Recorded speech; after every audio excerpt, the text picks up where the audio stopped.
जय हिंद दोस्तों, study point Bihar में आप सभी का स्वागत है। जैसा कि आप लोग जानते हैं कि एमपी पुलिस का एग्ज़ाम चल रहा है, तो उसका हम लोग एनालिसिस करवाने वाले हैं। आज देख लेते हैं कि 4 नवंबर का जो सेकंड शिफ्ट में एग्ज़ाम हुआ है उसमें कौन कौन से क्वेश्चन पूछे गए हैं। तो पहला क्वेश्चन पूछा गया है कि कैल्शियम कार्बोनेट को गर्म करने पर कौन सी गैस प्राप्त होती है। तो इसका हो जाएगा कैल्शियम कार्बोनेट को गर्म करने पर कार्बन डाइऑक्साइड यानी CO2 गैस प्राप्त होती है।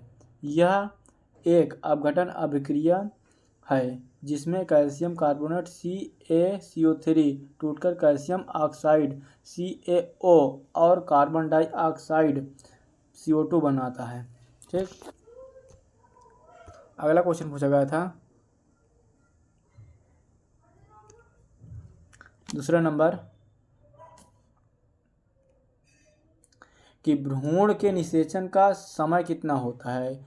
तो निषेचन एक प्रक्रिया है जो लगभग 24 घंटे तक चलती है, जिसमें एक शुक्राणु अंडे को निषेचित करता है। यह प्रक्रिया फैलोपियन ट्यूब में होती है और निषेचित अंडा जायगोट गर्भाशय में प्रसारोपित होने से पहले गर्भाशय तक यात्रा करता है। निषेचन एक बाद जब गर्भाशय में प्रत्यारोपित हो जाता है तब भ्रूण का विकास होता है। ठीक, और उनके बारे में देख लेते हैं कुछ और जानकारी। निषेचन का समय एक शुक्राणु को अंडे को निषेचित करने में लगभग 24 घंटे लगते हैं। प्रत्यारोपण निषेचन के बाद भ्रूण गर्भाशय में जाता है और 5 से 6 दिनों के भीतर गर्भाशय की परत में प्रत्यारोपित हो जाता है। और भ्रूण की अवस्था गर्भाशय के बाद पहले 8 सप्ताह तक के बाद को भ्रूण अवस्था कहते हैं। इस अवधि के बाद शिशु को भ्रूण कहा जाता है और यह अवस्था जन्म तक जाती है। ठीक, अगला क्वेश्चन पूछा गया था कि प्लाज्मोडियम में कौन सा विखंडन होता है। तो प्लाज्मोडियम में बहुविखंडन होता है।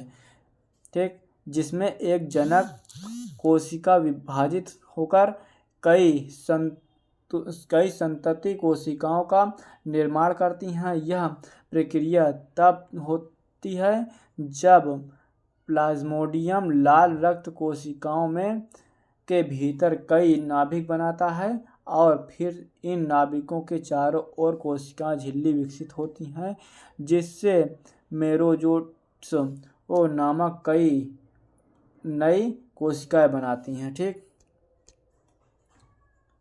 अगला क्वेश्चन फिजिक्स पूछा गया था, अगर किसी व्यक्ति को 50 सेंटीमीटर से कम दिखाई दे रहा है तो उसे कितने डायोप्टर का लेंस लगाया जाएगा। तो आइए देख लेते हैं इसको। तो इसका सूत्र होता है P बराबर, इसको निकालने P बराबर 1/f होता है। ठीक, तो जो इसमें दिया हुआ है 1/f बराबर हो जाएगा 1/v लेंस का सूत्र से -1/u। तो इसमें मान रख देंगे तो 1/f बराबर 1/-50। u का मान जो होता है तो -25 होता है, इसको भी आप लोग याद रखेंगे। 1/50 हो जाएगा और फिर इधर हो जाएगा -1/-25 हो जाएगा। ठीक, इधर आ जाएगा फिर 1/f बराबर 1/-50 प्लस का 1/50 हो जाएगा। तो उसके बाद जब इसको आप लोग सॉल्व कर लेंगे पूरे को तो इसका आ जाएगा प्लस का 2 डायोप्टर आंसर आ जाएगा इसका। तो इसमें जो हो जाएगा +2 डायोप्टर। ठीक, इसको याद रखेंगे, इसका हो जाएगा +2 डायोप्टर। अगला क्वेश्चन पूछा गया था, महामृत्युंजय मेला कहाँ लगता है। तो महामृत्युंजय मेला मुख्य रूप से मध्य प्रदेश के रीवा जिले में लगता है। यह मेला बसंत पंचमी और शिवरात्रि के दौरान रीवा के महामृत्युंजय मंदिर के पास आयोजित होता है। इसके अलावा यह मेला रीवा के अन्य प्रसिद्ध शिव मंदिरों जैसे सेमरिया गुड़ और बीर सिंहपुर में भी लगता है। स्थान रीवा जिला मध्य प्रदेश में। आयोजन बसंत पंचमी और शिवरात्रि के अवसर पर। मुख्य स्थल महामृत्युंजय मंदिर और रीवा जिले के अन्य शिव मंदिर। अगला क्वेश्चन पूछा गया था, पीर बुधान किस धर्म के संत थे। ठीक, तो ये काफ़ी इंपॉर्टेंट सवाल है, इससे 2 बार प्रश्न बन चुके हैं, रिपीट हो रहे हैं काफ़ी क्वेश्चन, तो आप लोग देखते रहिएगा। तो पीर बुधान जो इस्लाम धर्म के प्रतिष्ठित सूफी संत थे, इनका असली नाम सैयद शमसुद्दीन था। उनकी धार्मिक यात्रा में सिख धर्म का महत्वपूर्ण स्थान रहा है, क्योंकि वे सिख गुरुओं विशेषकर गुरु नानक देव जी और गुरु गोविंद जी के समकालीन थे, और उन्होंने गुरु नानक सिख धर्म का शिक्षाओं को भी स्वीकार किया था।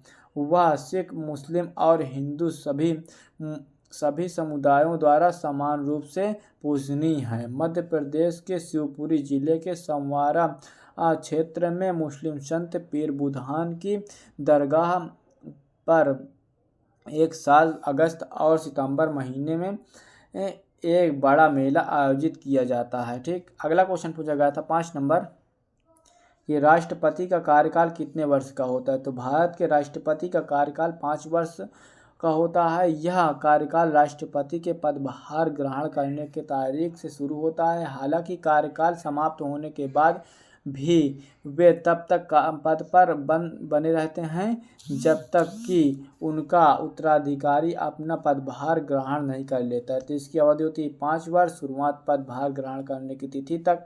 और आगे देख लेते हैं कि पद की समाप्ति पर जब तक नए राष्ट्रपति पदभार ग्रहण नहीं कर लेते हैं तब तक वे पद पर बने रहते हैं, और शपथ उन्हें मुख्य न्यायाधीश दिलाते हैं या उनकी अनुपस्थिति में सर्वोच्च न्यायालय के वरिष्ठ न्यायाधीश दिलाते हैं उनको शपथ। ठीक, अगला क्वेश्चन पूछा गया था कि कृष्ण भगवान की लीलाओं को दर्शन वाले कौन सा नृत्य है। तो कृष्ण भगवान की लीलाओं को दर्शाने वाले नृत्य रासलीला, कथक और चरकुला है। रासलीला कृष्ण और गोपियों के नृत्य का वर्णन करती है। कथा को कहानी कहने वाला शास्त्रीय नृत्य है जो कृष्ण लीलाओं से गहराई से जुड़ा है।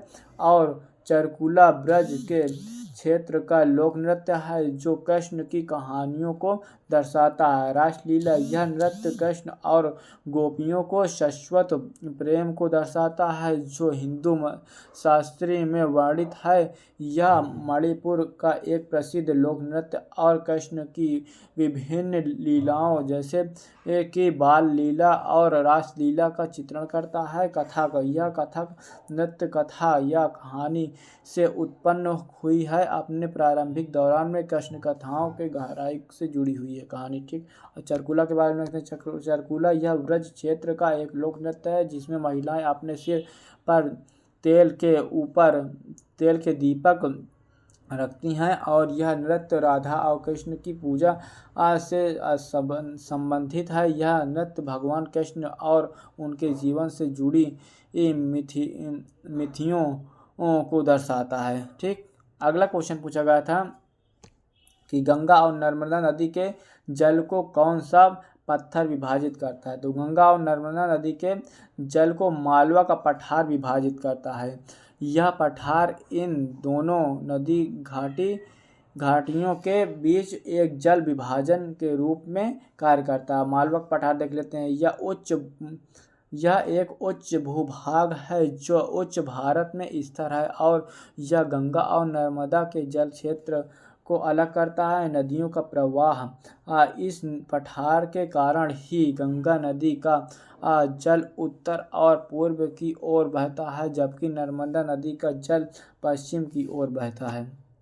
आगे है 10 नंबर क्वेश्चन पूछा गया था कि राज्य लोक सेवा आयोग का वर्णन अनुच्छेद में किया गया है। तो यूपीएससी से क्वेश्चन काफ़ी पूछे जा रहे हैं। ठीक, आप लोग याद रखिएगा।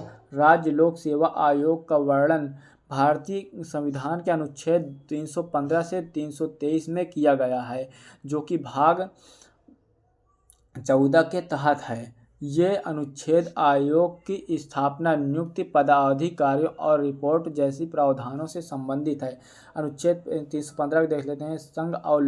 संघ और प्रत्येक राज्य के लिए एक लोक सेवा आयोग की स्थापना का प्रावधान है। अनुच्छेद 316 में सदस्यों की नियुक्ति और पदावधि से संबंधित, और अनुच्छेद 317 में सदस्यों को पद से हटाने से संबंधित। अनुच्छेद 320 में लोक सेवा आयोग के कृत्यों या कार्यों के बारे में बताता है। अनुच्छेद 323 को राज्य लोक सेवा आयोग द्वारा राज्यपाल को वार्षिक रिपोर्ट प्रस्तुत करने के प्रावधान के वर्णन करता है।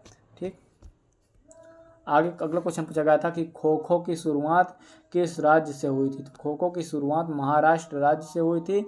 पुणे डेक्कन जिमखाना क्लब ने इस खेल को सबसे पहले औपचारिक नियम दिया और इसके लोकप्रिय बनाने को मदद दी थी। अगला क्वेश्चन पूछा गया था 73वां संविधान संशोधन किससे संबंधित है। तो 73वां संविधान संशोधन अधिनियम 1992 ने पंचायती राज संस्थाओं को संवैधानिक दर्जा दिया, जिसके के तहत भारतीय संविधान को भाग 9 जोड़ा गया है और नई 11वीं अनुसूची और शामिल की गई है। इस संशोधन ने ग्राम, ब्लॉक और जिला स्तर पर पंचायती राज संस्थाओं को स्थापित किया, जिनके लिए 5 साल में नियमित चुनाव होते हैं। इसमें अनुसूचित जातियों और अनुसूचित जनजातियों और महिलाओं के लिए सीटों का आरक्षण प्रदान है। ठीक, अगला क्वेश्चन पूछा गया था 13 नंबर की करेवा किस राज्य से संबंधित। तो करेवा जम्मू और कश्मीर के केंद्र शासित प्रदेश से संबंधित। यह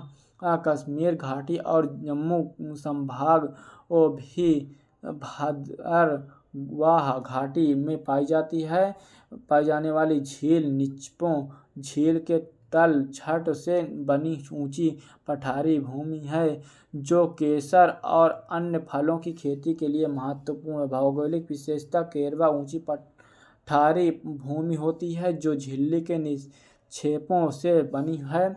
स्थान यह मुख्य रूप से कश्मीरी घाटी और जम्मू संभाग के भद्रवाह घाटी में पाई जाती है। और इसकी उपयोगिता यह मिट्टी अत्यधिक उपजाऊ और केसर, सेब, बादाम और अखरोट जैसी फसलों की खेती के लिए महत्वपूर्ण भूमिका है। ठीक दोस्तों, इतने क्वेश्चन मिल पाए हैं आज। यदि आप लोग डेली का एनालिसिस चाहते हैं तो हमारे चैनल को सब्सक्राइब कर लीजिएगा, क्योंकि हम लोग डेली का एनालिसिस करवाते हैं पेपर का।